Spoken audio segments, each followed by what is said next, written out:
We're here. We're live. Welcome, everybody, back to your weekly dose of Warhammer 40k. Welcome to the Warhammer 40k show, the 40k show Wednesdays, every single Wednesday, 9 o'clock. I will be your host for this evening. How are we all doing? Sorry I'm a little bit late. But Joe, I spoke to Joe yesterday, right? Joe's mum's doing Race for Life for Cancer Research UK. And he said about it yesterday. I said, give us the link and we can share it. And he sent me the link through. So what I was doing just before we went live was I was putting the link in the chat, putting the link in the video description. It's pinned at the top of the chat, and I donated £100 of my own money to his mother's cause. Okay, so I have a silly total up here. Okay, I'll explain this in just a moment. However, I would urge you all first to go and donate that Just Giving page, even if you just chuck a £5 in for Joe's mum's Race for Life. I'm very pleased to announce that my donation took her over her target. You know, it's a lot of money, but it's for cancer research, okay? And his stepfather, I think it is, was recently diagnosed with cancer. I'm sure that's the one, okay?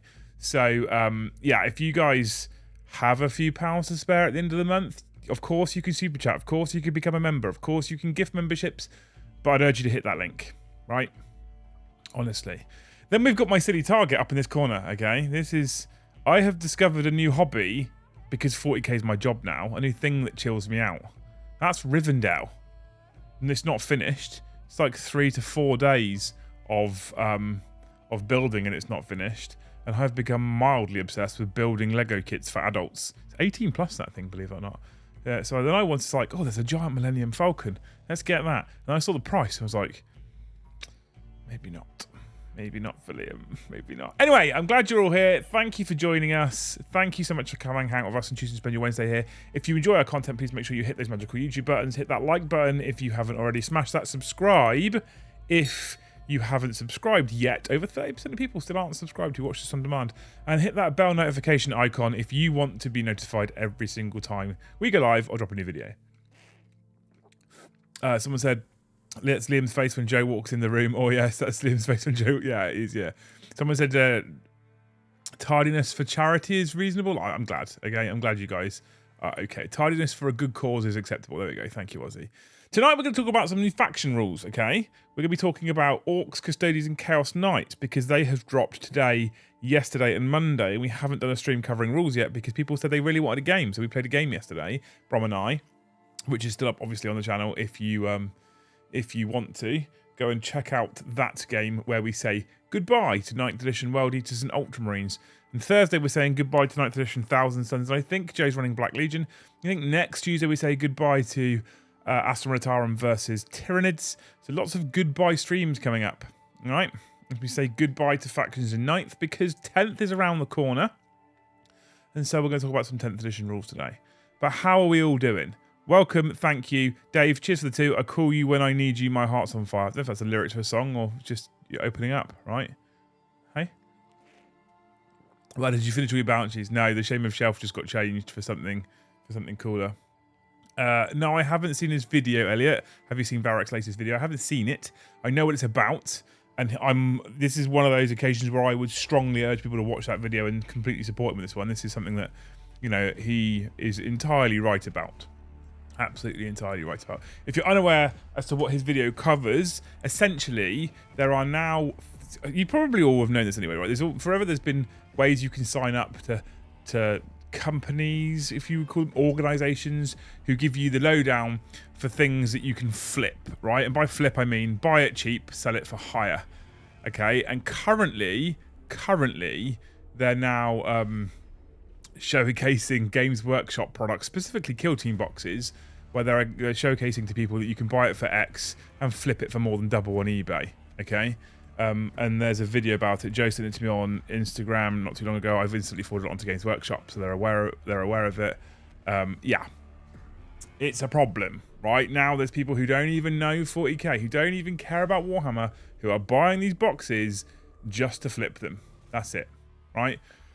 Chris says, the Rivendell set is beautiful. I have built the Falcon and the AT-AT. They are mental. It is beautiful. I've got this, like, Lego was my thing as a kid. It was the thing I did all the time, forever. And I've relit that flame. I've refound that passion, that love. But as you can see from the Falcon Fund up here, it's not the cheapest. So, you know, Anyway, I'll be keeping an eye also on Joe's mum's total to see if it goes. Oh my Jesus Christ. That went up pretty quickly, people. Thank you so much. Big shout out to Ginger Steve. Big shout out to James Hobbs. Big shout out to Leaks Feeks. Big shout out to John Barter, who all gifted big money. Thank you, people. You're amazing. He went from 520 to 775 in no time at all. So thank you so much for donating. I'm sure she'll be made up with that already. I'm sure I'll get an emotional phone call from Joe. You guys are incredible. So thank you so much. Anyway, what we're here for? We're here for 10th edition rules. So if you want to interrupt me mid-chat, then you need to chuck out a super chat of $10 or more, because that's what she needs to get Amy going. That's what she needs. Otherwise, if you do super chat during the stream and I'm reading, I promise you I'll get to you, like we've already read Dave's out. Same as if you want to support the channel but I got nothing to say, you can gift memberships, or you can just become a member all by yourself. People like Andrew Cook, CP, people in the chat who have got grey names. You could be green names like everybody else. You could come and join us if you really want to. No pressure at all. Obviously, good morning from the future, says Andrew Cook in New Zealand. You're a hero. Thank you for joining us. Right. So we have 3 factions worth of rules. We have Chaos Knights, Custodes, and Orks. We're going to do them in order, okay? From day to day, from Monday to Wednesday, we're going to do them in order. We're going to talk about them ever so briefly, because reading through these is going to take us most of the stream anyway. And I'll give you my thoughts, my impressions, what I think. It'll be interesting. It's, we should probably dive into it pretty quickly, actually, because there is 3 factions to get through. Like I said, well, shame. Sorry, mate. Like I said, feel free. Feel free to interrupt me if you want to. We do call out grey names here, right? Green is keen. All right? Never forget that. Green is keen. Wasn't big money for me, but I gave what I could. Leaks, it's all money's big money on charities. It's not forgetting gift aid as well, man. I appreciate you people for donating straight away. 4 people straight over to that Just Giving page for Joe's mum's cancer research stream. A cancer research race for life is amazing. Thank you so much. You people are incredible. Joe's lovely. He doesn't ask for much. That's a lie, actually. When it comes to 40k, he asks for fucking loads. But otherwise, he doesn't ask for much. So if he asks me to help him out with this, I'm going to help him out with this. Right. Chaos Knights. Faction focus. Chaos Knights. Munch was still uncaught as far as I know. Yeah. Munch. Exclamation mark munch me. Right. He still needs a gifted membership. People, keep trying, please, because it really helps me more than it helps him. Being a giant, nigh invulnerable walking death machine is undeniably great. But do you find all of that honor stuff, which the Imperial Knights bang on about, to be too pious? Wouldn't you rather just smash things? Of course you would. That's why you're here. And the Chaos Knights are ready to provide. Use your strength and status for what really matters, becoming the baddest dude in the galaxy. And the looming giants of your dread household will back you up with awesomely powerful rules. Chaos Knights are fear made manifest, walking engines of pure destruction that chill the souls of all who gaze upon them. Where their Imperial counterparts are all but courtly manners and noblesse oblige, the Dread households prize nothing but sheer martial dominance and have many ways to exploit the quaking terror that they inspire in lowly mortals. Munchable, look at you people, unmunchable. We'll see. The sight of a lance of Chaos Knights striding through the fog of war elicits nothing but sheer, unbridled terror, and even the hardiest of heroes in the 41st millennium will feel the aura of disquiet that flows from these mechanical monsters. These harbingers of dread spread disorder and sap the will, with the effect of only getting stronger as time goes by. Chaos Knights army rule harbingers of dread. If your army faction is Chaos Knights, each model from your army with this ability gains a bonus depending on which dread abilities are active for your army. See below. Once a dread ability is active for your army, that ability applies until the end of the battle. Battle round 1. From the first battle round onwards, the despair ability is active for your army. Aura. While an enemy unit is within 12 inches of this model, each time the enemy unit takes a battle shock or leadership test, subtract 1 from that test. That's actually a pretty big deal, I think, you know. Can a kind soul put the pinned link in chat for me, please? I think I can, Ozzy, actually. I don't think most people can post links. There you go, Ozzy. From battle round 3 onwards, the Doom and Darkness ability is active for your army. Okay, so from battle round 1, people are -1 to -1 from their leadership checks for battle shock. From battle round 2, each time a model makes an attack, if that target is battle shock, to add 1 to the wound roll, and each time an attack targets this model, if the attacking model's unit is battle shocked, subtract 1 from the hit roll. That's a very interesting set of rules, right? It's quite narrative as well. I quite like it. what I like about it as well is this one, Despair, lasts for the whole game. It says that once a Dread ability is active in your army, that ability applies till the end of the battle. So for 5 battle rounds, -1 to battle shock. From battle round 3 onwards, if you are battle shocked, the Chaos Knight player gets +1 to wound against you, and you are -1 to hit if you're battle shocked against Chaos Knights. That's super cool. I really like that. It's quite narrative as well, and it gives me hope for things like Night Lords and stuff in the future, because this is actual leadership shenanigans going on that feel like they are going to have an impact now. Many factions have special ways to cause battle shock, but Chaos Knights take further advantage with a bonus to wound battle shocked units and even avoid return fire from them. When formed into a traitorous lance detachment, they can also force battle shock tests on nearby units as soon as they've taken damage, turning a single fallen model into a cascade failure under the fists and chainswords of blasphemous war machines forged in terror. So this is your detachment rule, right? So that last one we've just seen, that last one we've just seen, right? That is pure army rule. Every single Chaos Knights player will get that all the time. This is if you take the Traitorous Lance, which obviously you will have to take as soon as the game goes live, because that's the only one that will be available to you. In the future, you better change these for different detachments, but this is your detachment rule to start with. In the battle shock step of your opponent's command phase, if an enemy unit that is below its starting strength is within 12 inches of a Chaos Knight model from your army, that enemy unit must take a battle shock test. For the purposes of this ability, if a unit has a starting strength of 1, it is considered to be below its starting strength while it has lost 1 or more wounds.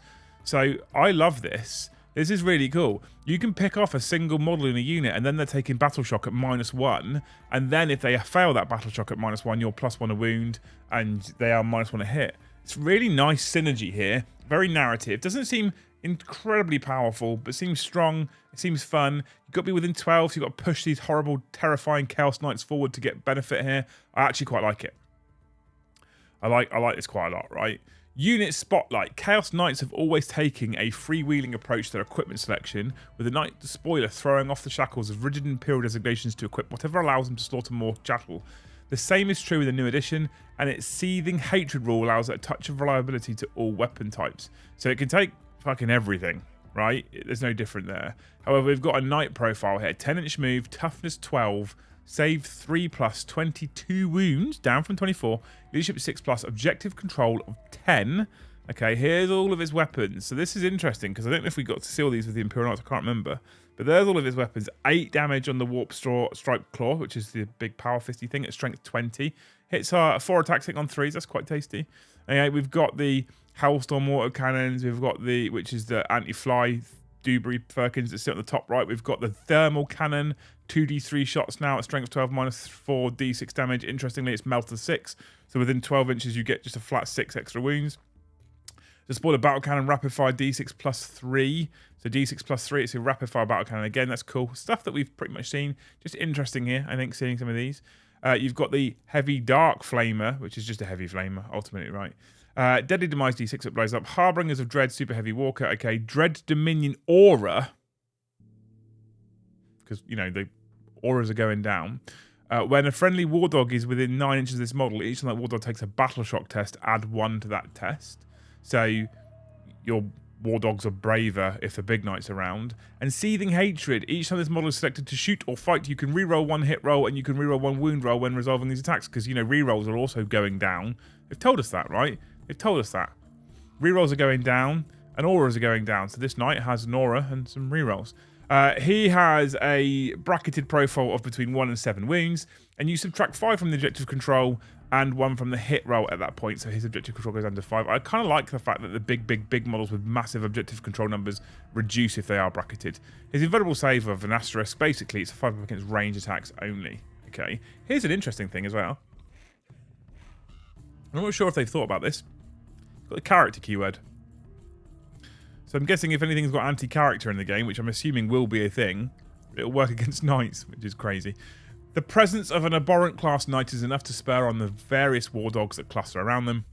His auras are more flexible than the targeted bonuses used by Imperial Knights, but the new Bondsman abilities benefit both the Armiger target and the Questoris Knights when using them, while a Chaos Knight is unaffected by its own aura. This fundamentally changes the dynamic between Lord and Squire, as the larger Chaos Knights have little concern for the benefit of a war dog can give them instead of working in careful cohort.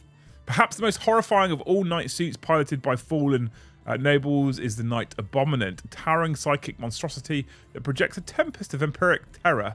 Its psychic vortex terrors can throw an enemy unit straight into battle shock at the start of the shooting phase, making them vulnerable to harbingers of dread, and tears its prey apart both with psychic squalls and scorching Volkite energy, then follows up with a barrage of close combat attacks.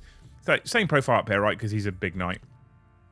Diabolus, a heavy stubber, Volkite Combustor, devastating wounds, so mortal wounds on any devastating wound, which is a critical wound roll, which normally is an unmodified roll of a 6. 30 range, 9 attacks, hitting on 3, strength 12, AP nothing, 3 damage. AP nothing looks bad, but like I say, remember, a 6 to wound does just flat 3 mortal wounds instead.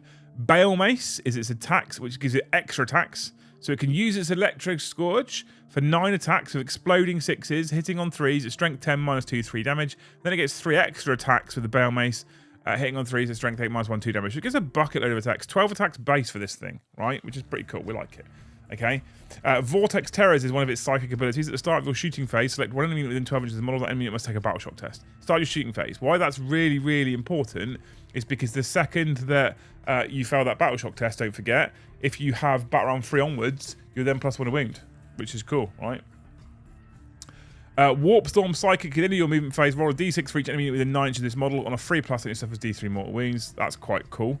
6, every d6 for every unit within 9 inches. Warp Storms. I like it quite a lot. And he's got the same damage profile there. And again, he's a character. I've noticed both of these Questoris class type knights both have character. Interesting. Weapon Spotlight. Where Imperial Knight households show some measure of caution and only mount their strongest laser weaponry on the massive Dominus class knights, Chaos Knights show no such restraint. The raw vehicle punching power of the Desecrator laser destructor is enough to turn loyalists green with envy, should any of them survive a potent strength 18 beam of death. Right? Range 72, attacks 3, ballistic skill 2+, strength 18, AP -4, d6 +3 damage. It's pretty powerful, that, isn't it? No special rules. It's just a decent cannon. Big fan. 3 attacks, strength 18. It's gonna hurt a lot of things. It's gonna wound most big vehicles on 3s rather than 2s. Like many knights, Desecrator can also pack a Warp Strike Claw to maximise its damage against newly toughened vehicles. Battle tanks might now be packing a toughness characteristic of 10 or higher, but against a strength 20 fist with 8 damage per hit, they'll still fold like paper. Warp Strike Claw. Look at this. Look at that. Flat 8 damage, AP 3, strength 20, 4 attacks hitting on 3s. I think it's about right, actually. I think it's kind of cool. 8 attacks if you choose to trade it in. Still strength 10, -2, 3 damage. I don't think any of those are massively concerning considering what it's attached to. I'm actually a fan of this. And I think we could probably safely assume that the gauntlet for Imperial Knights is the same. Stratagem Spotlight. War Dogs are afforded little respect in Traitoris Lances by their bigger masters anyway. To everyone else, they're still piloting a stompy war machine from out of a nightmare. These scout-grade knights nip around the heels of their larger compatriots and hunt for scraps amidst the carnage. Like their namesakes, these dreadhounds roam the battlefield in packs and gang up on their enemies to drag down larger prey. So at the start of your shooting phase or start the fight phase, 2 or more War Dog units from your army and 1 enemy unit is an eligible target for these selected War Dog units. Until the end of the phase, the selected War Dog units can target the enemy unit, but all weapons equipped by these War Dog units gain the sustained hit 1 ability. In addition, if the enemy unit is battle shocked until the end of the phase, each time a War Dog model makes an attack against the enemy unit, an unmodified hit roll of a 5+ scores a critical hit. So if they're battle shocked, 5+ to hit explode. If they're not battle shocked, 6 explode. It says 2 or more War Dogs. Right? 2 or more War Dogs. So you could put 5 War Dogs on the table, use 1 CP strat, and all 5 of them, and to be fair, all 5 of them must shoot at that enemy unit. But look at that. 1 CP. I like it. There's no limit on the number of a variety of War Dogs who can focus on a single target, allowing you to get tremendous efficiency out of a single command point. Just make sure not to overestimate your foe, or you'll be left with War Dogs standing over the wreckage with nothing to do that phase. I like that gamble as well. I'm a big fan of that. I like that one quite a lot, right? Chaos Knights are terrifying. This is word from the studio now, people. This is people at GW that just write random letters and words. Chaos Knights are a terrifying foe to face. Wherever they tread, fear and panic spread. And this is how we wanted them to play in the latest edition, explains Robin from the Warhammer Design Studio. Their army rule and detachment ability work together to cause widespread panic in their foes, and many of their detachment stratagems either grant the Chaos Knights bonuses when attacking Battleshock foes or impose penalties on their foes when their nerve breaks. This is all before you consider the datasheets themselves, which, as you might expect, are all potently destructive. The vision here was a master and their pack of savage hounds. In this case, the despotic Titanic Knights who lead the dogs to battle. That team is Chaos Knights. What do we think? Oh, wrong one. This one. What do we think, team? In the meantime, I'm going to go look at Mr. the Joe's mum's total. Over 1,000. Look at that. Nailed it. So we have just doubled the total. Jax, welcome to the channel. Thank you for becoming a Jarl. You're a hero. You're spending your own money. You're amazing. You're incredible. Nordos, thank you for gifting 1. 2 new members in the stream. You people are beautiful human beings. What do we think of Chaos Knights, team? Tell me. I want to know. I want to know.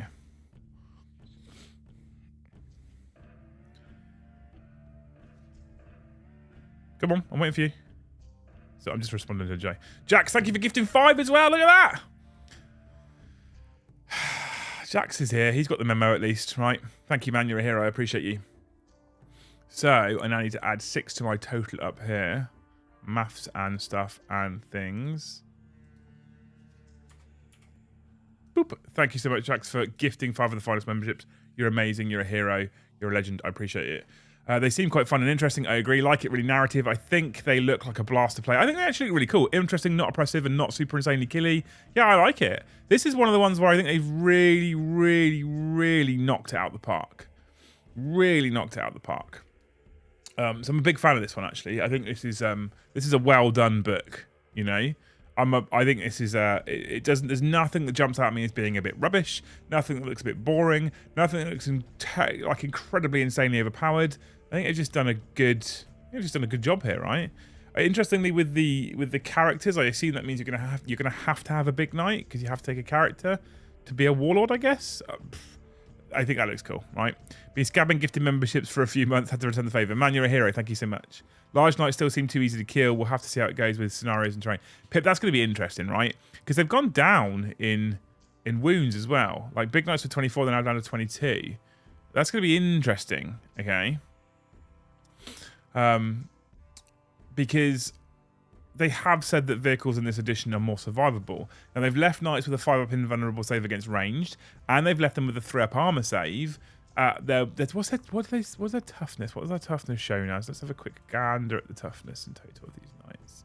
Their toughness is, remembering what we've seen, so toughness is 12. Okay. So I don't think I've seen anything really that's toughness 24, have we? Maybe the volcano cannon, was that 24? Maybe that's about it. The volcano cannon, the actual Titan killer. We've seen, so I don't think I've seen anything that can wound a Titan on 2s with the exception of that. Come on, people, talk to me. Even its own fist is strength 20, so it's only wounding another knight on 3s. Is the desire to give every unit an ability that makes them all viable choices going to hamper 10th? I feel like once it's out in the wild, people are going to break it spamming really random units. Is interesting question, Leaks, right? I don't think it will hamper 10th. I think it's interesting. I think it sets it up to be a more interesting edition, because I think that on the whole, if everything's viable, we're not going to see copy and paste lists. So one of the things I've hated a little bit about 9th edition is, this isn't massively hated, this is a little bit I've hated about 9th edition, is the spamming of the same lists competitively. So you go to an event and you play X player, and often you can find that if they're playing the same faction, it's kind of a copy and paste list with maybe a couple of tweaks here and there, right? So if 10th is successful at making everything viable, and we see people spamming lots of random units all over the place and they're all different armies, I at least am happy that I'm playing all different armies. I don't want to go back to the copy and paste meta where this listed really, really well, cool, and then everyone else is running that same list. You get me? So I'm kind of hopeful for it. Maybe I'm being overly hopeful just because I'm very excited about 10th in general. We'll see. I don't know. Toughness is worthless with lethal hits and armies plus anti-rule. Lots of things have devastating wounds. 22 wounds means chip 6 turns, turning into 2-3 more wounds will still kill big knights too quick. It is a concern. And I got to be honest with you, right? I am building an Imperial Knights army myself right now because I want to play with big stompy knights, and I didn't want to get involved with Imperial Knights in the many armager meta that we sort of saw through 9th edition. Okay. So I was like, 10th will start knights. I saw the preview. I built the frame already before we saw the preview. Saw the preview, I was like, cool. I'm probably going to build the Castellan because I don't want that silly harpoon. And And then I still do have, after seeing the previews we've seen so far, I still have a minor concern that these knights are going to fall over a little too quickly. It is... Don't people generally copy successful lists because that's just what people do rather than them always being optimal? Oh, 100% Papas, they do, yeah. I don't...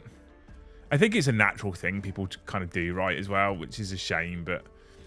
I mean, I can't definitely stand here and say that at some point I haven't taken inspiration from somebody else's tournament list. I just don't like copy and paste spam. Anyway, that's knights. So let's compare and contrast with the Adeptus Custodes, who were the faction that they showcased yesterday. So we'll go back into screen share. Don't forget, chat, you can still super chat, you can still gift memberships. Come on, we need that Millennium Falcon in my life. Look at this thing. Oh, you can't see me now because I've changed screen. I'll show you that later. Okay, right. Faction focus, Adeptus Custodes. So anything that's anti-psyker, anti-vehicle, or anti-character, wounding that knight on a 4+, and waiting for the assault. Possibly, yeah, because it has all those keywords. That would be interesting, wouldn't it? I wonder if like the Colexus assassin is absolute fuck psychers and just steps up and slaps that knight off the table as a tiny little assassin. That'd be interesting. Adeptus Custodes. Okay. Deep in the vaults of the Imperial Palace, mysterious gene alchemies and arcane secrets combine to forge warriors unlike any other. The shining golden legion of the 10,000. Where they walk, success follows. Other factions may crow about their so-called elites, but if you really want to feel like it's the finest hour, every hour, an evening with the Adeptus Custodes is the way to do it. The Adeptus Custodes are to Space Marines what Space Marines are to mortal men. Majestic, handcrafted paragons of warfare, built to serve as the last line of defense between the Emperor and those who would do him harm. Accordingly, even their most basic fighters are the equal of mighty heroes from other factions, and the arena of melee combat is where they truly shine brightest. With the dutiful Sisters of Silence providing specialist anti-psyker support. I would really love for the Sisters of Silence range to be expanded. I'd love to do a full Sisters of Silence army, if I'm honest. I would be super into that. Faction rules. Every custodian is a close combat expert, drilled in 100 nuanced and subtle fighting styles called martial katars. So katars are back to face every possible opponent. Their rock-solid discipline makes their shifting style mid-combat a breeze, moving from iron defense to all-out attack as the situation demands. This is the army rule. Okay, now remember, right? We had martial katars in 9th edition, and they were so fucking dog shit, I ignored them the whole time. Okay, you must fix your martial katars and you must do them in order, which is entirely against the narrative they've just said. The narrative has always been the fact that they can just change the way they're fighting and they can just adapt to the situation as and when it happens. It says their rock-solid discipline makes shifting style mid-combat a breeze. It's always been their narrative, and they just completely missed it with 9th edition. So let's see what they've done in 10th with martial katars. At the start of your fight phase, select one katar stance from the list below. Already happy with this. Already better, right? To be active for your army until the end of the phase. While a katar stance is active for your army, each unit from your army with this ability gains the relevant ability. So probably all Custodes. I don't understand. I don't know if Sisters of Science will get it. Let's have a look and see if they show us a data sheet later. Captaris. Each time a melee attack targets this unit, subtract 1 from the hit roll. So it's a defensive stance. Dakatari stance. Melee weapons equipped by models in this unit have the sustained hits 1 ability, so exploding hits on critical hit rolls. Okay, and then the Rendak stance. Melee weapons equipped by models in this unit have the lethal hits ability, so auto wounding on critical hit rolls. Again, critical hits are typically unmodified 6s, but there are ways of getting them better in certain factions and certain armies. So I don't like to say exploding 6s or 6s to auto wound. I like to say on critical hits because that can be modified. Okay, so but one of the things I love the most about this chat, one of the things I love the most about this, at the start of the fight phase, select one katar stance from the list below. So your opponent charges you, start the fight phase, you go -1 to hit perhaps for melee weapons. I mean, you could still go lethal hits or exploding hits if you want to, but you could go -1.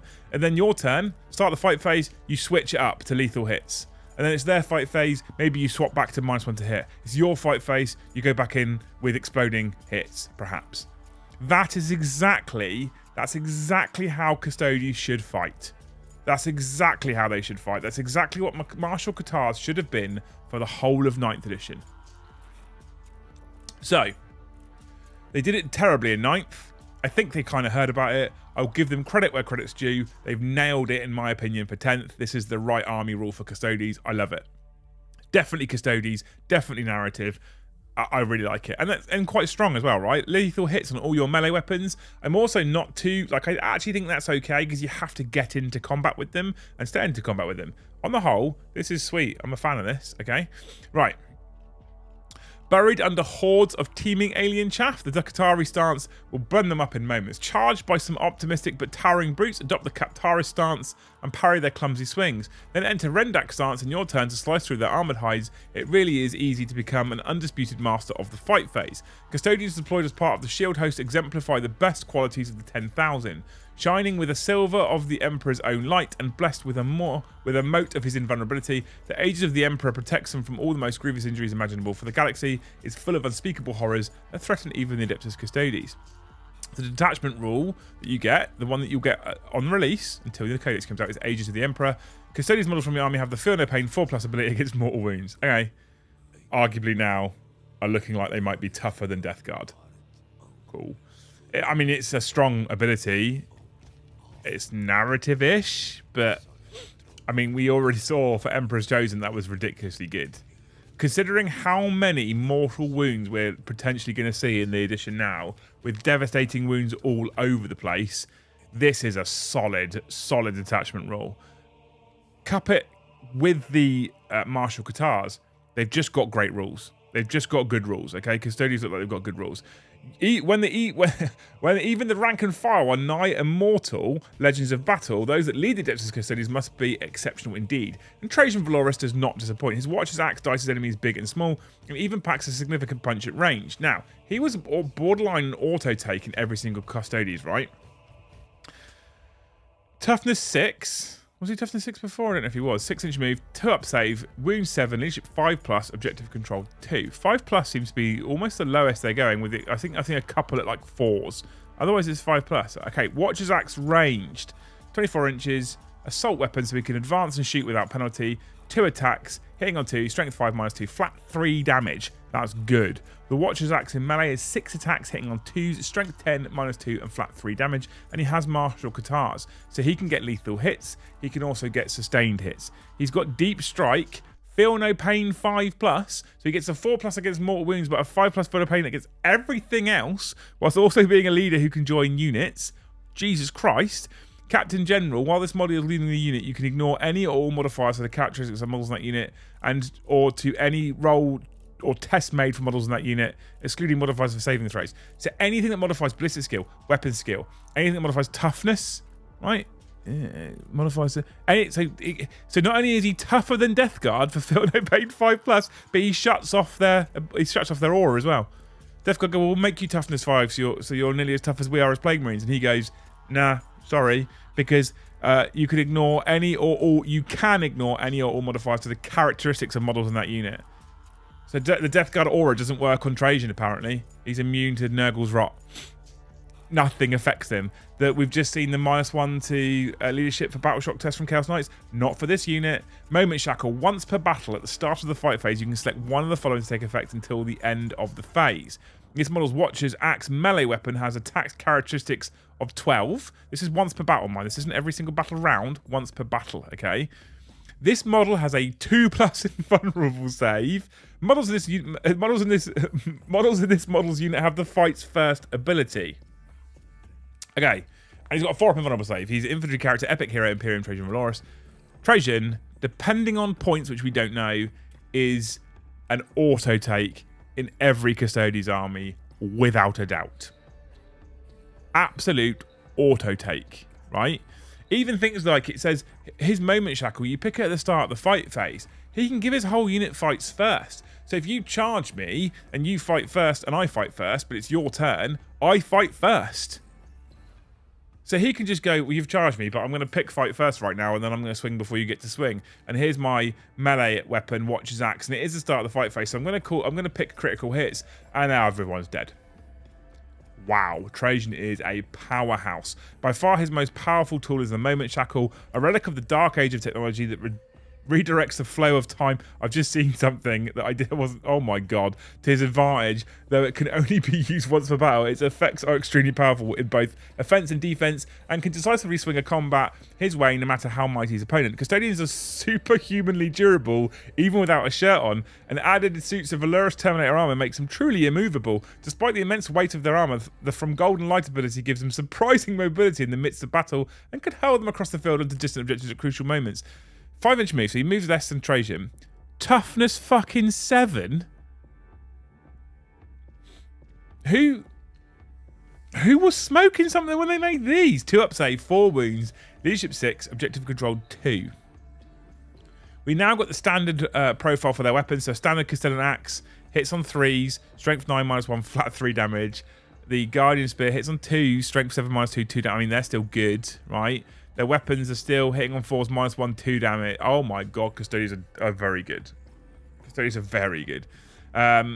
Slayers of Tyrants. Each time a model in this unit makes an attack that targets a character, monster, or vehicle unit, a la Big Imperial Knights, or Chaos Knights, you can reroll the wound roll. So they get to reroll wounds against Knights, because the big Knights are all characters, it seems. From Golden Light, once per battle at the end of your opponent's turn, if this unit is not within engagement range of 1 or more enemy units, you can remove it from the battlefield. In the reinforcement step of your next movement phase, what?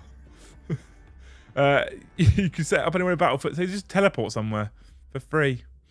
And if you have a Vexilla, +1 to objective controls, they'll go up to objective control 3, and they're 4 up safe. Invulnerable, that is. I mean, Death Guard players, if you're in chat, are you triggered by this? Toughness 7. Oh, your Blight Lords, Death Guard, the toughest things in the galaxy. The most insane superhuman toughness you've ever seen. So much so we put them up to toughness 6 with a 2 up armor and a 4 up invulnerable save. And Valorous Custodians go toughness 7 with a 4 up invulnerable save. Can it doesn't tell us. I wonder if Trajan can join Valorous Custodians. That'd be fucking mad. And they obviously get their 4 up field they're playing against mortal wounds, which Death Guard don't get, right? Wow. But of course we can't forget the other aspect of the talents of the Emperor, the Sisters of Silence. Their excellence in the field of psycho hunting and their nature as psychic blanks turns even the worst of blasphemous magics and alien witchcraft aside. Armed with the consecrated bolt gun, squads of prosecutors can pick out enemy sorcerers from... I don't know what type of there. Sorcerers. Yeah, sorcerers. From their minions with unerring accuracy, as the precision ability allows them to target leaders who'd normally be hidden within enemy squads. Toughness 3, 3 up save. They're a sister, that's fine. Leadership 6, objective control 2. Rapid fire 1, 24, 3, 4. It's a normal bolt gun. Their close combat weapon is nothing. Daughters of this, models in this unit have the Feel No Pain 3+ against psychic attacks. Kind of like it. Purity of Execution. Each time a model in this unit makes and range attack the target as a psychic unit, that attack has the precision and devastating wounds abilities. So they can pick psych. Psych is out of units. Cool. What I don't like about this is there is no obvious nullification to psychers, and that's one of their things. Psychic nulls. I mean, they have the 3 up, feel no pain against psychic attacks, but that's it. I don't know. I love Sisters of Silence. I think their models are beautiful. Weapon Spotlight. The weapons carried by the talents of the Emperor are masterworks, and powerful ranged weapons often built into the hafts of their swords and spears. Even amongst these relics, though, the execution of great blades carried by vigilators are doom and calm for enemy psychers, and can rend through sorcerer's wards as if they're nothing but air. Anti-psyker 4+ devastating wounds. So you chuck these into a psyker, they get 2 attacks each, they hit on 3s, strength 5 -2, 2 damage, but against a psyker, on a 4+ to wound, they do 2 mortal wounds. Because it's devastating wounds, anti-psyker 4+. So anti-psyker 4+ means it will trigger a critical wound on a wound roll of a 4+, and devastating wounds means that on a critical wound roll, you do damage as mortal wounds instead of damage. I keep reading this out all the time, chat, right? So when we get into playing games, you guys will be like, cool. We know it now because he's repeated it so many times, we're aware. If you're planning on hunting down a Colossal Knight Abominant or the new psychic monstrosities from High Fleet Leviathan, a cadre of Vigilators will cut them down to size. I mean, yeah, she'll go into that. She goes into that Psychic Knight and wounds on a 4+. Tasty. Stratagem Spotlight. We were just talking about how tough those knights were, right? But all other skill and experience, the loss of even one custodian is a tragedy that few factions can comprehend. Luckily, the Emperor's finest don't go down easy, and even should they fall under the furious guns and blades of their foes, these golden heroes will simply rise again to continue the fight. In your command phase, you target an Adeptus Custodes infantry unit from your army that is not a Sister of Silence, and one destroyed model is returned to your unit with its full wounds remaining, excluding characters. You cannot target the same unit with a stratagem more than once per battle. I mean, toughness 7 Alyrus Custodian back for 1 CP. Yes, please. If you can often take entire turns of shooting to bring down even a few of the Adeptus Custodes, so imagine the look on your opponent's face when Alyrus Custodian simply comes back to life as if nothing's ever happened, if you can fucking kill it in the first place. Word from the studio. Every one of the 10,000 is a literal hero, and our intent designing the Adeptus Custodes data sheets was to capture that feeling on the battlefield, explains Robbins from the Warhammer Design Studio. Many Adeptus Custodes units have 2 abilities as a result, the second one being a once per battle ability that can be used to give that unit a heroic beast at a critical moment. I kind of like that narrative, to be fair. Right, this is needed as the ultra elite warriors of the Adeptus Custodes, even when supported by the Sisters of Science, are likely to be vastly outnumbered by their foes. I'm hoping that means their points are up slightly. However, their martial Qatar ability cements the Adeptus Custodes as one of the foremost melee armies in the new edition, as the army changes its fighting stance to defeat whatever foes they face. That's Custodes team. Bringing a Custodian Terminator back, lol. That's Custodes. Now, what we're missing from all of these previews at the moment is points, okay? That's the thing we don't have right now. We don't have points, right? And points add a ton of context. So if an Alyrus Custodian Terminator is like 100 points a model, then cool, toughness 7, 4 up, fine, no problems. If he's like 25 points, then it's broke as shit. He's obviously not going to be 25 points, and I don't think he'll be 100, right? But points add context. Now, if they have reduced the number of models in a Custodian army to make it feel more like the 10,000, but they still can play the mission well, and now they're that tough, I'm all for it, because they should be the most elite individuals on the battlefield. And I read the Qatars, and it made it very difficult for me to just not instantly start a Custodes army. I go, no, Liam, you're building knights and sisters. Like, it was hard to go, no, I'm not doing it, okay?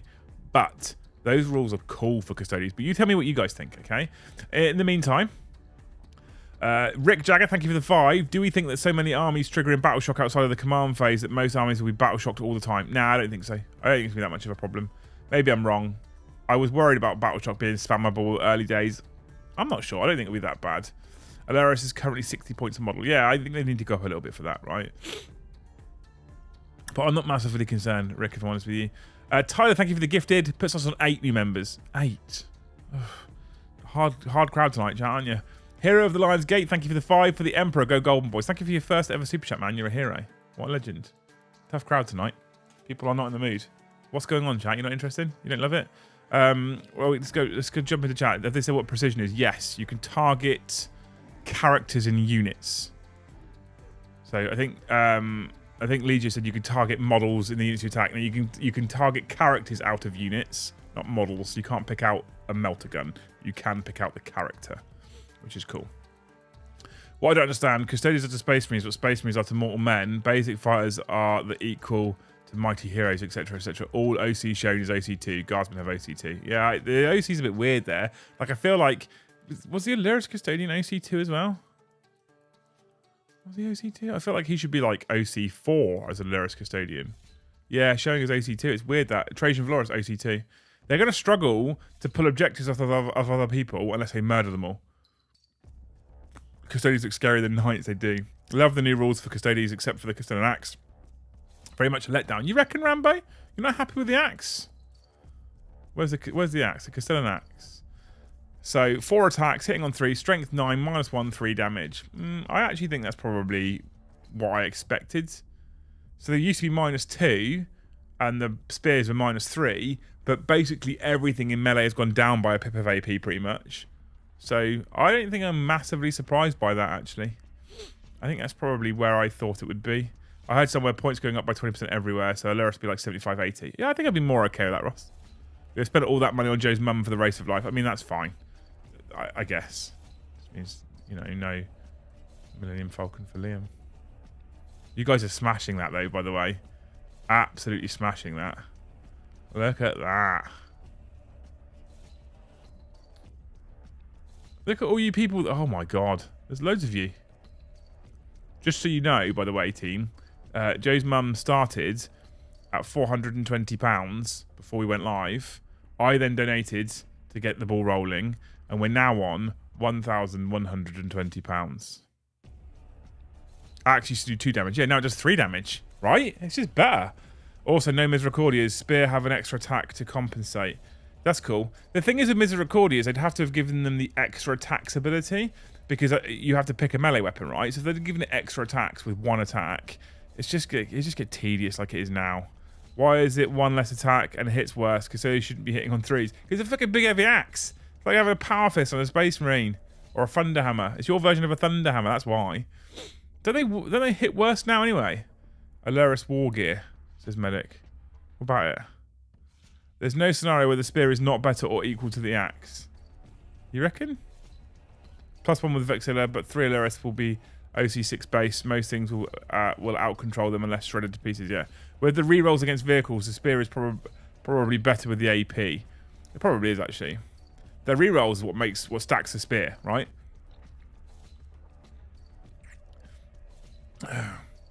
Power fists are hitting the same as other power weapons, but they have 1 less attack. The axe hits worse with 1 less attack. Feels weird for it to be different. Yeah, but Thunder Hammers hit worse, right? Currently? Right? I don't think it's that bad.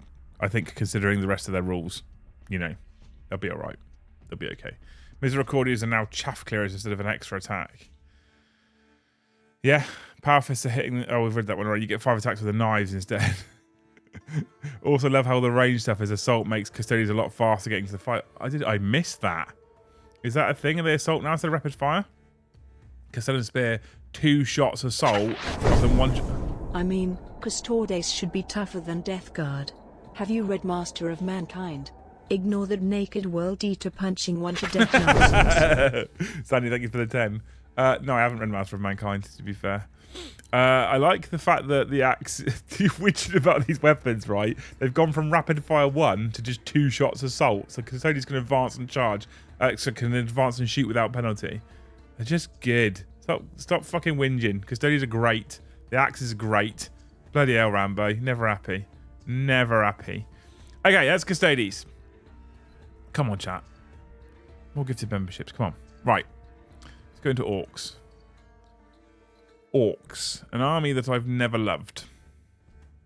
I know, you're all going to hate me for it. An army that I've never loved. Orks. I've just started reading Steve's. She'll get to it, Steve. Tyler, thank you for the 2. I'm just glad I could be Corn's number of members. You're a hero, man. Thank you so much.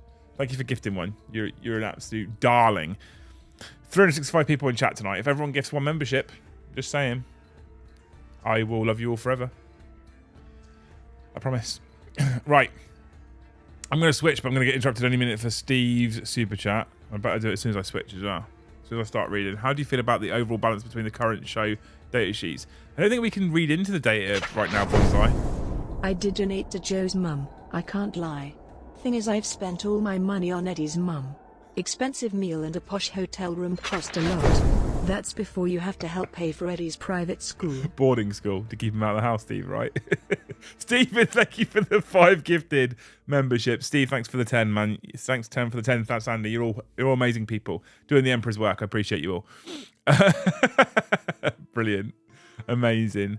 I was about to read something as well. How do you feel about the overall balance? Okay, so I don't think we can... The thing is, right, I don't think we can comment on balance because we've seen army and detachment rules for some and just army rules for other, and data sheets of epic heroes for some and data sheets for standard units for other, and codexes have got, like Space Marine's got 100 data sheets, right? And then we haven't seen the big thing about balance, the big thing about balance, chat, right? This is one of the things I keep trying to throw at people when they keep kicking off. Points are a thing, okay? And points basically make or break balance. So these rules that you've seen where you think your tower hitting worse, but you haven't actually seen all the rules on the data sheet and all the rules for the weapon, and you think that your Death Guard aren't as tough and all that kind of stuff. Wait till you see the points, and then you can really decide on balance. That will make or break it, right? Anyway, you lot seem to love these fucking things. Orks. Faction focus Orks. Okay? Beaky boys, bugs, stunties, pah! We know what you really want to hear about. Orks, the meanest, greenest faction in the galaxy, is spoiling for a scrap in the new edition of Warhammer Lots. Let's see how you and your boys are going to be picking fights and winning them. If there's a fight brewing, the Orks are going to be there. And they're still one of the most flexible armies around. Want to run big old horde of boys and Gretchen? That's a war. Want to zoom into a fight with a road fleet of boomdacker snagwackons, shock jump dragsters and mecha-track scrap jets? That's a war. Want to stomp across the battlefield and massive war machines like Gorkanauts and Morkanauts? That's a war. When you hear Orks, what's the one word you think of? Green. Well, yeah. Brutal. Cunning, too right. Best, obviously, but that isn't the point. We're talking about the war cry heard across worlds, bellowed from endless tides of Tusk's mouths. All together now. Oh, I can't. Kids are in bed, right? I can't do it properly. And Brom's not here. Tony, thank you for the gifted one. You're a hero. I'll add these gifts onto my tracker in just a moment. Army War. If your army faction is Orks, once per battle at the start of the battle round, you can call a war. Once per battle at the start of the battle round. If you do, until the start of the next battle round, Ork units from your army are eligible to declare a charge in a turn in which they advance. Add 1 to the strength and attack characteristics of melee weapons equipped by Orks models from your army. Have a 5+ vulnerable save. That seems cool. Alright, cool. Like it. Being able to charge and advance in the same turn makes it easy to get right into a fight, which is where most of your lads belong. Extra strength and more attacks in melee means you can crump even harder, and an invulnerable save keeps your army alive and kicking no matter how hard your enemy swings back. Experienced war bosses already know how to war, but there are 2 changes you don't want to miss. For one, this ability boosts every model in your army. No fiddling about with different keywords. For 2, you kick off a war at the start of a battle round, not in your command phase. So if you're going second, you'll get to use that invulnerable save to shrug off enemy Daka before you start declaring charges in your turn. Orks are at their best when they get stuck in and war. Tribe detachment rules give you sustained hits on your melee weapons, from choppers to squig hog jaws. This means that you'll land extra hit for every roll of a 6. 1 hit plus 1 hit equals 2 hits, which is twice as choppy in 1 hit. Apart from it's not on a 6, it's on a critical hit roll, Warhammer. Get your fucking articles correct. It could be on a 5 if you have something that gives you sustained hits on a 5+ instead, or critical hits on a 5+. It's on a critical hit, it's not on a 6, people, okay? This is fun on a big mob that will roll lots of dice, like a squad of 20 boys, or a hunter rig bristling with saw blades and butcher boys. More dice means more 6s. Critical hits means more critical hits. Come on. Which means more killy. That's how you really get stuck in. Melee weapons equipped by Ork models from your army have the sustained hits 1 ability. This is your detachment roll. So every single Ork, once per battle, can advance and charge, gets +1 attack, +1 strength, and gets a 5 vulnerable save, and then all the time gets exploding hits on their melee weapons on critical hits, right? Amazing. Seems decent. Very orky. Very simple as well. I like how simple it is. Kenneth, thank you for the gifted 5. You're a hero. We're starting. You're warming up. You're getting warm, chat. I thought you weren't even going to spit on it. Just going dry tonight. Unit Spotlight. Orks are loaded with great units, but if you're looking for something big, brutal, and belligerent, and battle line to boot, look no further than Beast Snagger Boys. Beast Snagger Boys, the new ones that we saw with the latest codex. Toughness 5. Just as tough as Death Guard. Save 5+, 1 wound. Leadership 7. Objective control 2. The knob is the same apart from he gets an extra wound. Alright. Sluggers hit on 5s at strength 4. Thump guns hit on 5s at strength 6. No AP this time. Alright, but 2 damage. Choppers -1 as standard now. And on the charge, don't forget they're going to go up to 4 attacks at strength 6 -1 damage. Right. On a war. And Power Snapper. Okay, they're all good. Monster Hunters. Each time a model in this unit makes an attack that targets a monster or a vehicle unit, you know they've reduced the rerolls. Oh, no. You can reroll the hit roll. So many rerolls in this game. Those trophy-hungry lads are great for claiming and claiming... They haven't done much typo checking, have they, in these last couple of articles? These trophy-hungry lads are great for claiming an objective or hurting your foes, and dead good at bringing down big targets. Monsters and vehicles better beware, even with how tough they've got lately. Still, your boys are only as good as the boss. Any boss knows that, and there's no boss as big as the biggest, baddest boss of them all. Looking for a leader who'll hack his way through anything dumb enough to get in the way? It's Makari. Oh, and his big buddy Gazgul Thraka. Okay, so Gazgul Thraka...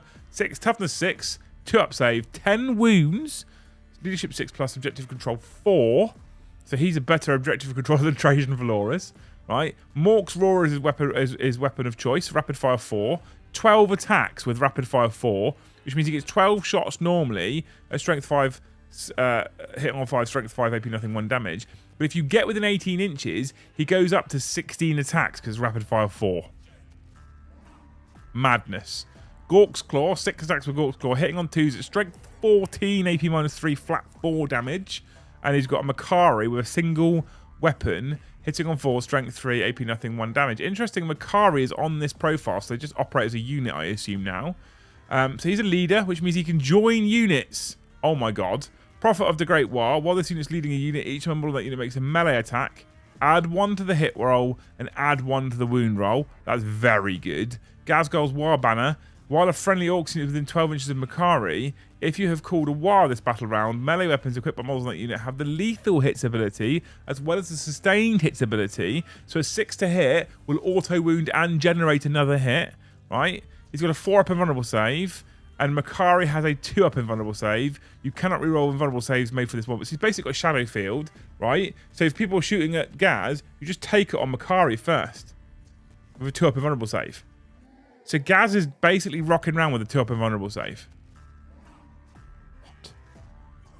What? No sweep attack. Oh yeah, no sweep attack for Gaz. Interesting.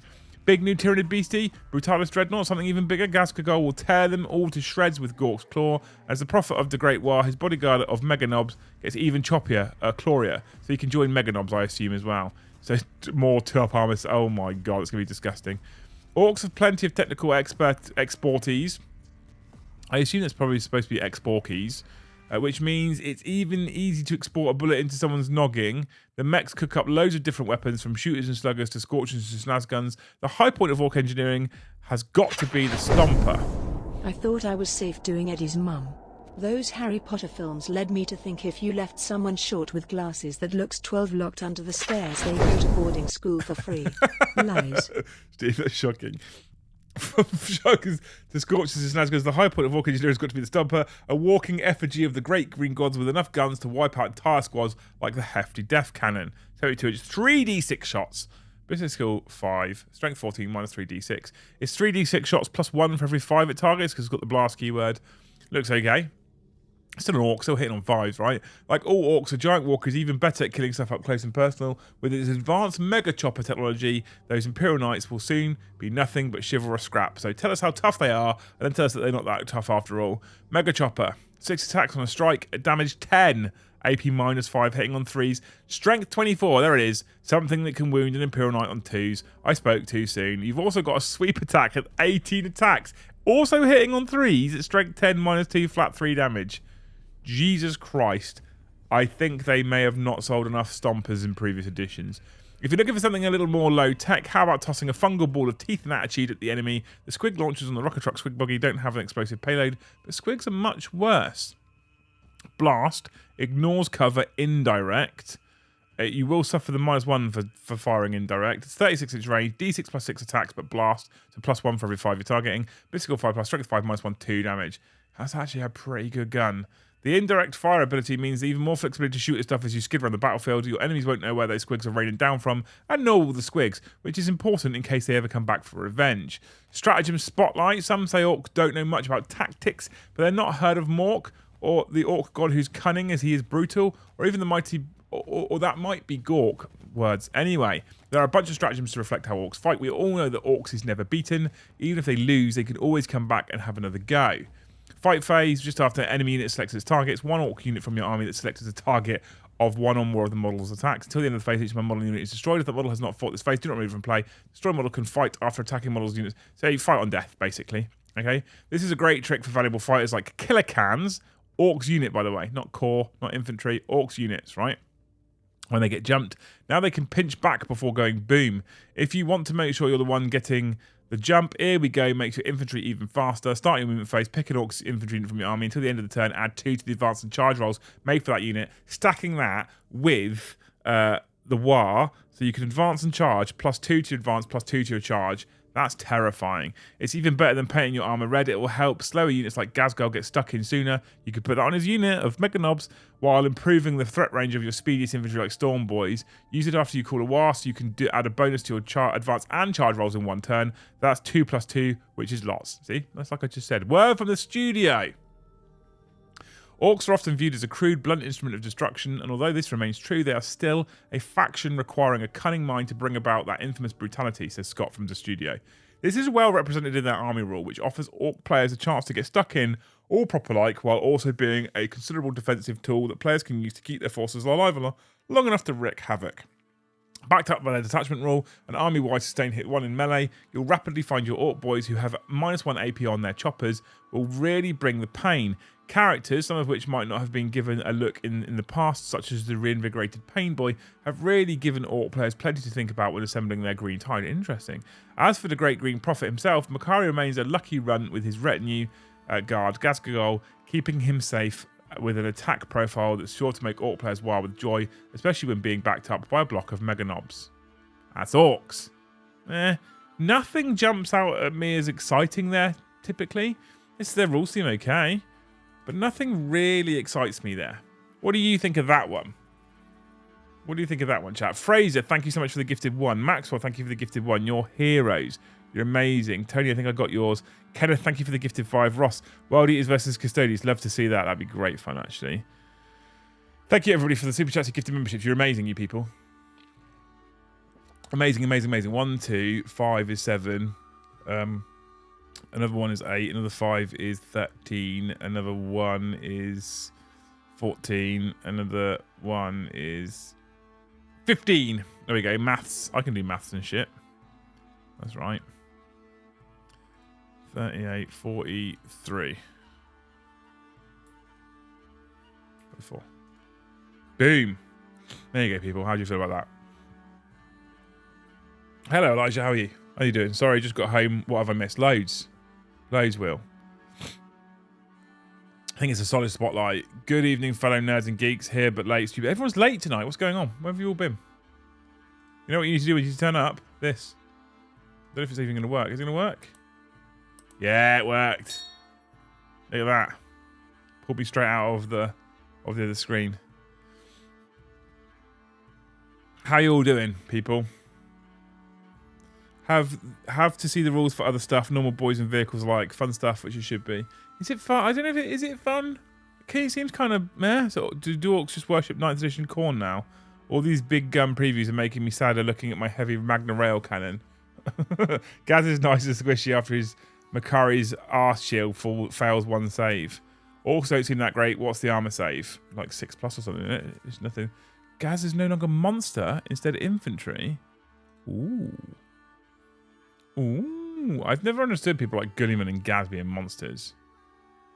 Infantry, character, epic hero, Gaz. Like, he is infantry. You can just walk through ruins and stuff. That's interesting, isn't it? I was on time, unlike others, says 40k Medic. Work was holding me hostage. Not really an excuse. I think the rules are nice and easy for new starters, which I think Orcs would be. That's not a bad shout, actually. You missed my Eddie's mum joke, says Steve. So proud of them. So proud of them. Shame there's even less support for shooter Orcs and speedwell, but that hopefully would be addressed by Codex. Yeah, you never know, do you? There's lots of stuff in there that you'll probably... Again, right, context is important. We don't have points. And Orcs have got a ton of data sheets, right? A ton of data sheets. So we have no idea what some of the other stuff does. Because it does seem like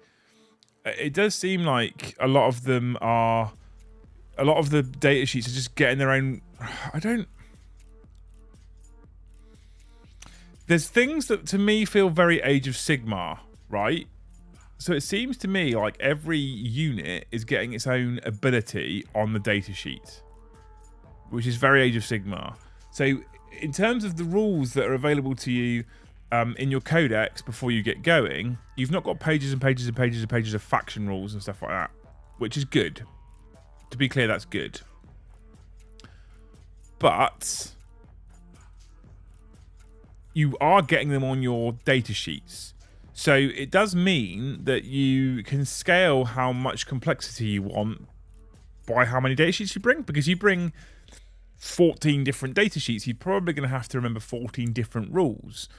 And so that complexity is then in your own hands. But I think one of the things I'm excited for in 10th edition is I don't want to see... Like, I love Joe. Joe's one of my favourite people in the world. And as we all know, he's in fact a national treasure. However... there's nothing I hate more than I've got 3 units of Blade Guard and I've got 3 Brutalis and I've got, like, it's just fucking boring to play against. It must be boring to play with as well. I try and bring different things myself. Like, one of the reasons why I like running the Eldar at the moment with what I have is because I have some Banshees, some D-Cannons, some some Scorpions, an Avatar, a Farseer. I've got lots of different units that's fun to use, okay? So I want people to be encouraged to run more units, different units, things we haven't seen for ages. However, if that then means potentially people are going to have access to loads and loads and loads of rules that they can't be bothered to learn, then they might not do that. They might just go down the route of going, oh, I know that this data sheet gets this, so I'll just take 3 of them again. And that's my slight concern, right? I'm just hoping World Eaters get some shooting units. I don't think you'll get any more units than you've had in your last codex. I think World Eaters will have the exact same number of units that they've got in their current codex. Everyone out there, I've seen a lot of people out there going, oh, with 10th edition launch, World Eaters are going to get loads more units. If they get that, that will be during their codex. It won't be when 10th edition comes. Hoping Votan gets some melee. Well, they got Berserks, haven't they? We must protect him at all costs. There you go. You guys have got it. It gives you the option at declaring a war defensively instead of giving your opponent the opportunity to kill as much as they can before you get a turn. You get that 5 invulnerable save, right? At least. Look at you all finishing the statement. You're all amazing. Yeah, I mean, on the whole, I think Custodians look incredibly good. I think, this is my opinion, right, chat? Here's where I would go. Custodians look fun and very strong. Chaos Knights look fun. I'm concerned, like Pip said earlier, I'm concerned about them defensively, genuinely, Knights in general. So they would be my second choice. Orks just seem kind of, we did say every codex will have new kits on release. Yeah. So codex you might see something, 100%. But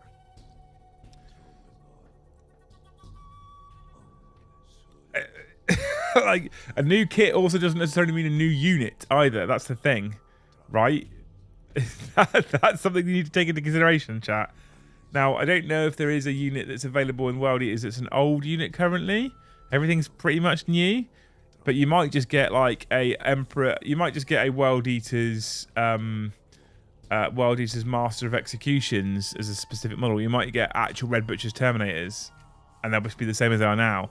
So don't assume that just because an army is going to get a new model or a new kit, it's going to be a new unit, right?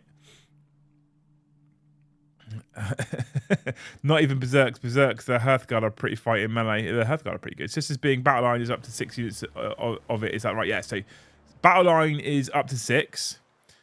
Anything else, maximum 3. Unless it's Epic Hero, then it's 1. Right? So if you have an Epic Hero Gullyman, you can only take 1 Gullyman, obviously. Stop being reasonable here, says Adia. How's it going, Ad? How are you? World Eaters will probably get Butcher Surges. I reckon do you know what? I reckon they'll get Red Butchers. I reckon it'll be World Eaters Terminators, and their data sheet won't fucking change. It'll be the same. That's what's going to happen. Or a new Rhino, says Drew. Yeah, with a World Eaters logo on it. The Constellation Foot HQ, straight out of AOS. The Constellation Foot HQ. World Eaters getting Khorne specific upgrade kits for cultists. So they have a cheaper battle line. They've got Jackals, haven't they? Crimson versus Crimson VRs. So far, I'm going Votan since I started them as my first and picking up Knights as a new 10th army and window shopping for my third, says Elijah. Good man. I think Knights are going to be fun. This is the thing. I was talking to Joe about this yesterday, right? Here's the thing.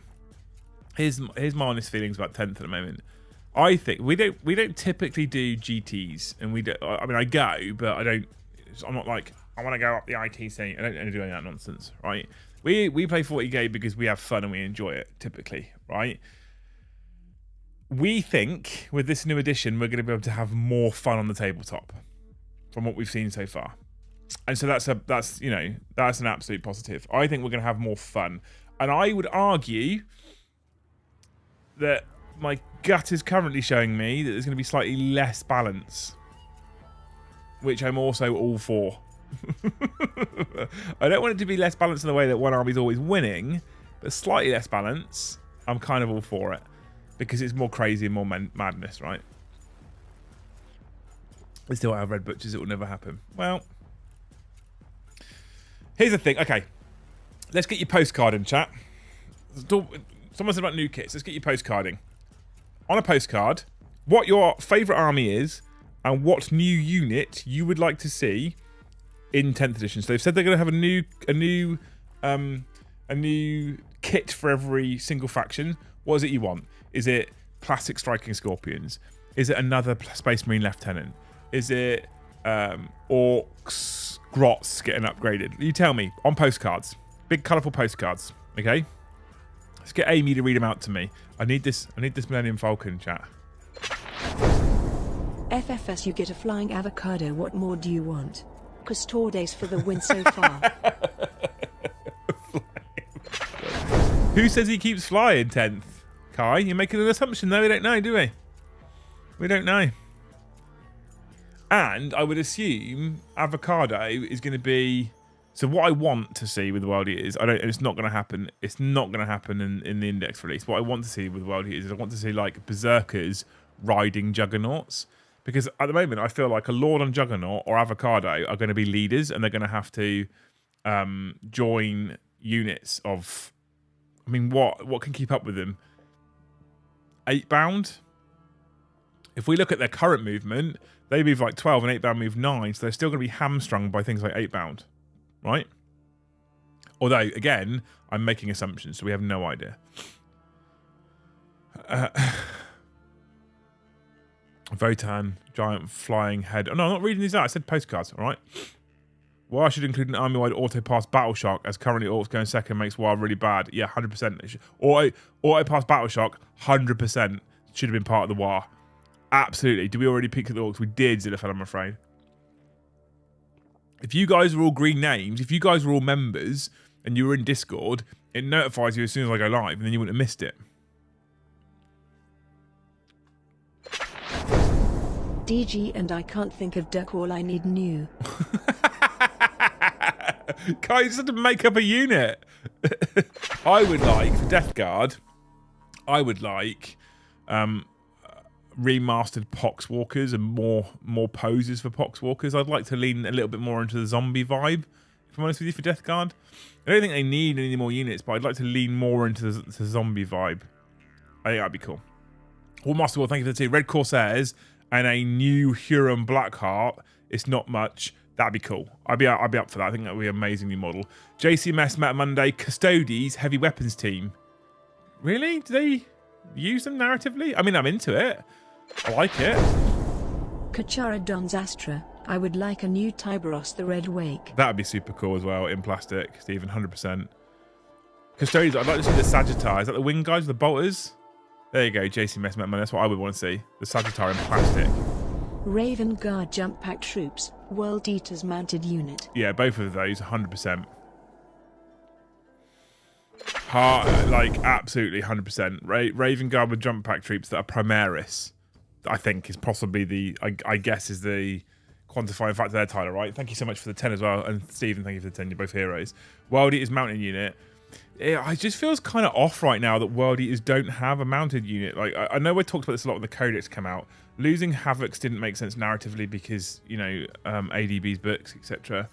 But not having the crazed lunatics with the butcher's nail slammed in their head, not on revving motorbikes ploughing into the enemy, or even on demon juggernauts, just kind of doesn't really fit with me, you know.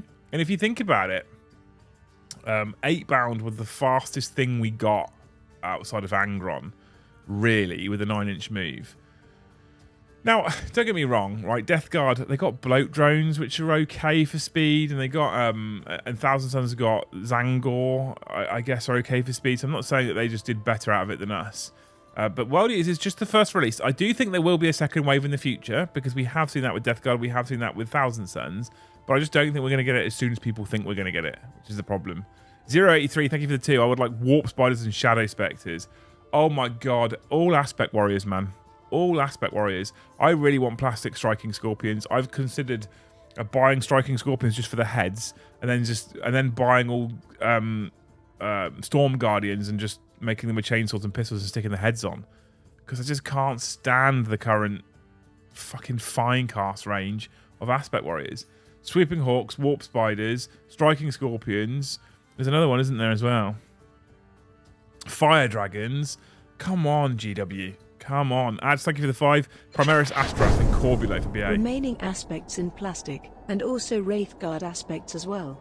Wraith Guard aspects would be super cool. Remaining aspects in plastics 100% Jacob. Absolutely. Massively keen on that. Primaris Astrath, thank you for the 10 man, by the way. Primaris Astrath and Corbeau for Blood Angels.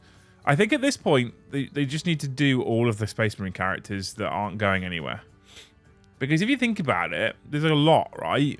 You've got Astrath and Corbeau for Blood Angels, and the Sanguinor, right? Captain Tycho. He's still a thing, apparently, currently. There's some cool models there straight away that you can make. Then you've got Dark Angels, right? We've now got Primaris Azrael, and we've got the Lion, which is super cool. Samael, Belial, Ezekiel, Asmodai, all still old models. You go to Wolves, right? Logan Grimnar, still firstborn. All we've got for Wolves is Ragnar, but no one else, right? Najal Stormcaller should be a Primaris fucking size Terminator now.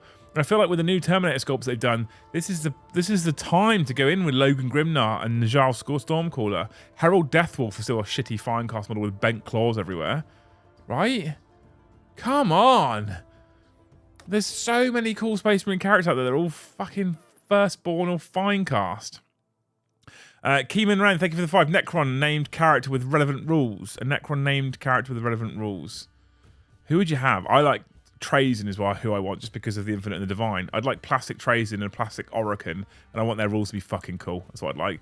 Primaris-sized Grey Hunters and Longfangs, 100% Dave, absolutely. Reckless, thank you for the 2. New Tau Xenos ally, it's been 20 years, GW. It seems always weird to me that Tau only have Kroot. Like, Tau just employ mercenaries, they employ other races, and all they have is Kroot. It's weird, right? It's weird that that's all they talk about is Kroot. They've got Vespid, and they're great models, right? I also think they could do, like, they did those Kroot models recently that was stunning. There's got more pretty Kroot models as well, right? Thanks for the €2 anyway, man. You're here. Stephen, thank you for the $2. World Eaters Bikers should have circular saws for wheels. Mate, do you know what? I was so glad I didn't do this, but when they brought out the Necromunda Bikers, I can't remember, is it Goliath Bikers for Necromunda? Is that the ones? When they brought those out, right? When they brought those out, I was like, World Eaters Bikers, 100% World Eaters Bikers, right? And I almost bought a bunch of them to convert to World Eaters Bikers. Thank fucking God I didn't. Thank God I didn't, because Jesus Christ, I would have spent a fortune and a ton of time converting those into World Eaters Bikers, only to find out that I just can't use them anymore. I know this is a topic for debate, but I just feel like GW should be more open about when they're going to discontinue things for certain factions. Like, give you more notice. Like, I honestly think they should give people more notice and be more open about it. Because at the moment, they basically let you buy it a minute up to the preview for a codex and then go, oh, it's not relevant anymore. How many people for Chaos Demons spent a ton of money on Furies? You could buy Furies from Underworlds or something like that, was it? And people spent tons of money on Furies because Furies were a legitimate choice. Then the Demon Codex came out, no more Furies. I think that might have even been 8th edition. It's just, I just hate those feel bads that occur when people spend a lot of money on units that just flat can't be used. And they don't tell you. For all we know, there could be a ton of stuff that's not relevant for 10th now that they're still selling right now.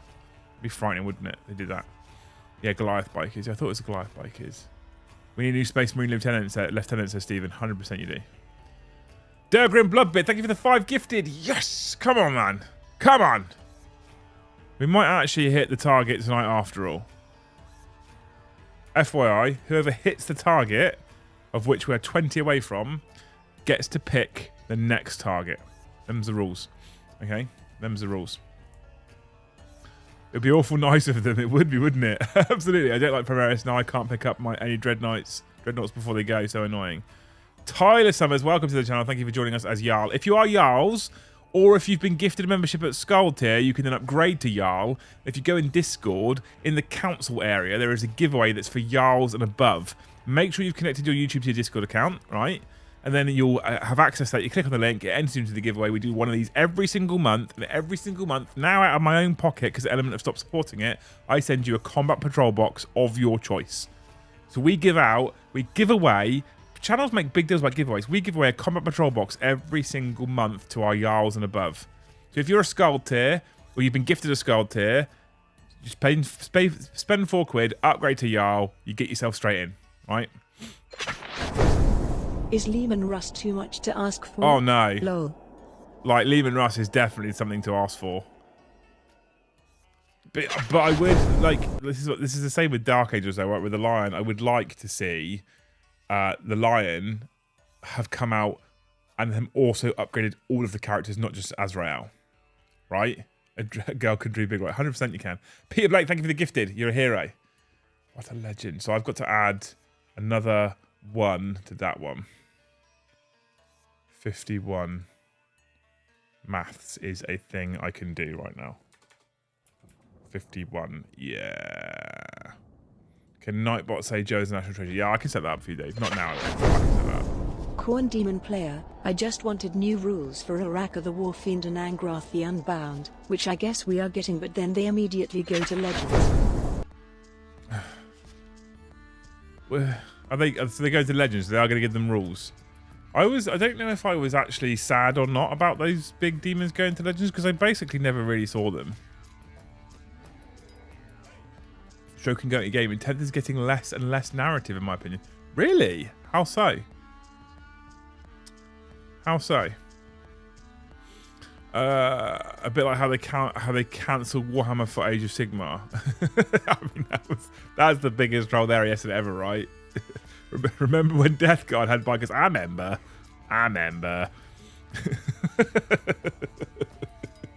Oh, I don't know what it's just a crazy feels bad moment, right? Hey, here's this thing you can buy. Next day, not relevant anymore, but we let you buy it yesterday. Keyman Rain, thank you for the gifted. Oh, we're getting there, team. We're getting there. We might hit the target after all. We've only got 6 minutes, but you know, it's possible. I believe in you all. I believe in a thing called love. Angrath the Unbound always sucked, but Araka was fun to use in 8th, was he? Dark Angels have been confirmed to be their own faction in 10th, so we'll probably be getting new characters then. Hopefully. I would, honestly, there would be man fat everywhere if they brought out a new Samurai model. I just want Steel Legion. I love Steel Legion. I want more Plastic Krieg. Actually, I don't. I don't want any of these things, chat. I need none of these things. None of these things. Because I'm sticking with Sisters and Knights. And Lego.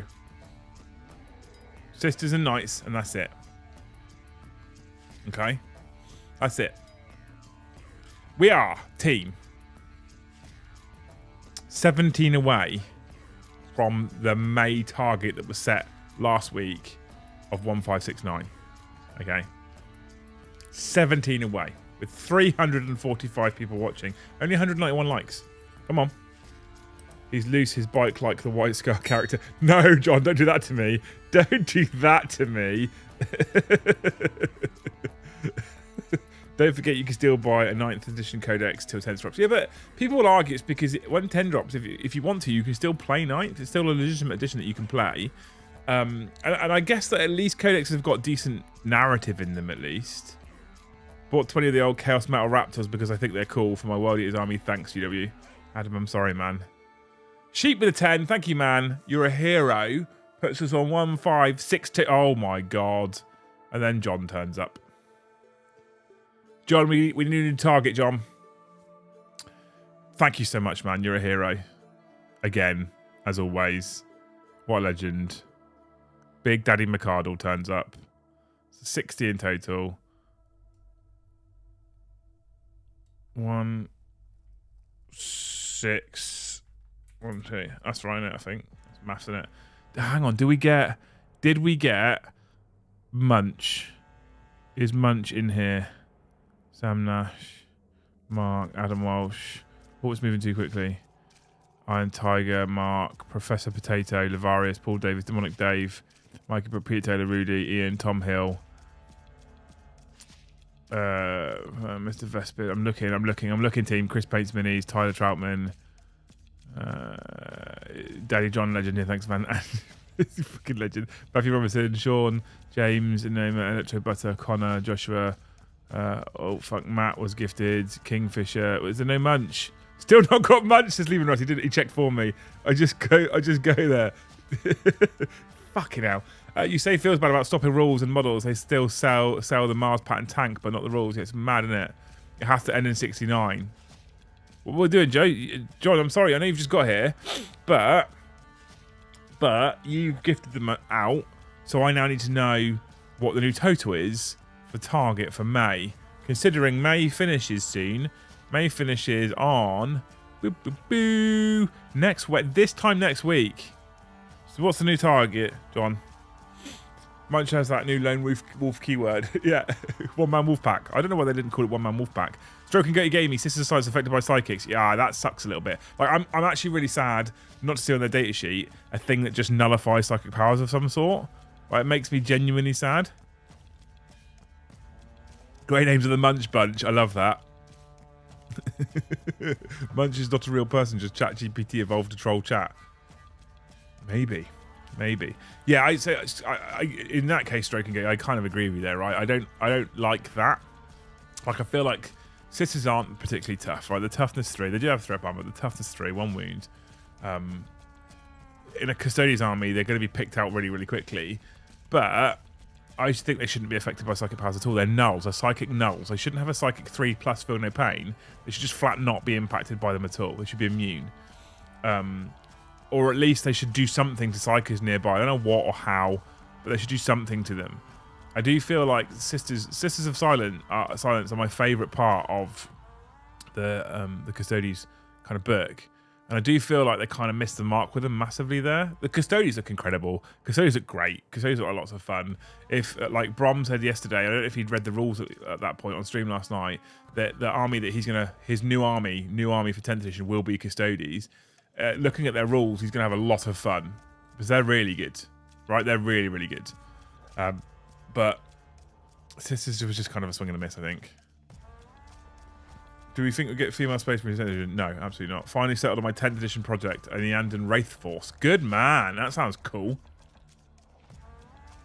Yellow though, 1750. John's gone in big. He hasn't even ended it in the 69. He's broken the mold. He's broken the mold. Escapade says 1769. I can't. It's what John says. There you go. Oh no, that's the wrong way around, isn't it? Fuck, that's habit. 1612. End goal. 1612. 1750. There you go, John. Just for you.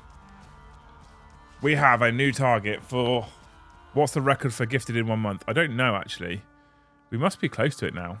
Maybe Witch Seekers and Vigilators will have more of a null effect linked to their names. Perhaps what I should do is every month, because I was just setting it at a flat rate every month for targets, right? Maybe what I should do every month is I should set the target for the record. I think as Psychic is now rolled into other phases, it's hard to nullify everything. Yeah, that's probably why they've done it. But you could just say, like, this model cannot be impacted or affected by anything with a Psychic keyword. Love you, Liam. Gotta go. Thanks, Stroke Game, for hanging out. You're a hero. Anyway, talking about gotta go, it is in fact 10:30, team, and I haven't yet finished Rivendell. And since I'm nowhere near the Millennium Falcon Fund team, John showed off earlier as well. Said that he has got a Millennium Falcon. I'm gonna have to finish building Rivendell. You see that thing? Look at that. I don't know if I've enjoyed sitting here in the quiet so much before in a very long time. Honestly, it's just been... I've actually felt kind of relaxed and calm for the first time in ages once I've been building this. I haven't done Lego for years. The point with Sisters of Silence changes re-psychic, Custodes leadership, NID synapse etc. is GW don't appear to want anything to be wholly immune to others' rules across the game. Which, honestly... I'm actually about that, Ads, to be fair. I think that's a positive thing. Because I was very against the, you can't hit me on a 4+, and you can't win me on a 4+. I'm just going to completely negate your rules, and there's nothing you can do about it. I was against that. So, if that's the case, if that's what they're doing, if that does turn out to be the case across all of the books, I'm all for it, and I think that's good. Honestly, I think that's good. Right? 100%. The fact that you then know that you can go to a table, and you can 100% do something to your opponent is a positive, right? Yay for Lego 40k. I was Joe said to me that I should have built that on a different channel and made it content, because apparently that does really well. But I may buy me and my wife Rivendell, her to look at and me to build. Honestly, Tyler, I got this on Monday at Legoland with the kids. I was feeling a bit right. The day was okay, but I was feeling a bit I wanted to treat. I couldn't really afford it, if I'm honest with you. But I was like, I need something to sit and do. You say that, John, right? But YouTube takes 30% cut and tax is a thing, right? When you say the Falcon's only $850, not $1,300, tax is a thing, okay? And YouTube take 30% of everything. Remember that, right? So I was like, I can't really afford it. It's not something I can. It's not something I can. Oh fuck it! And I bought it, and I bought it home. And do you know what? It's the first time, honestly, chat. It's the first time in a very, very, very, very long time I sat at my desk.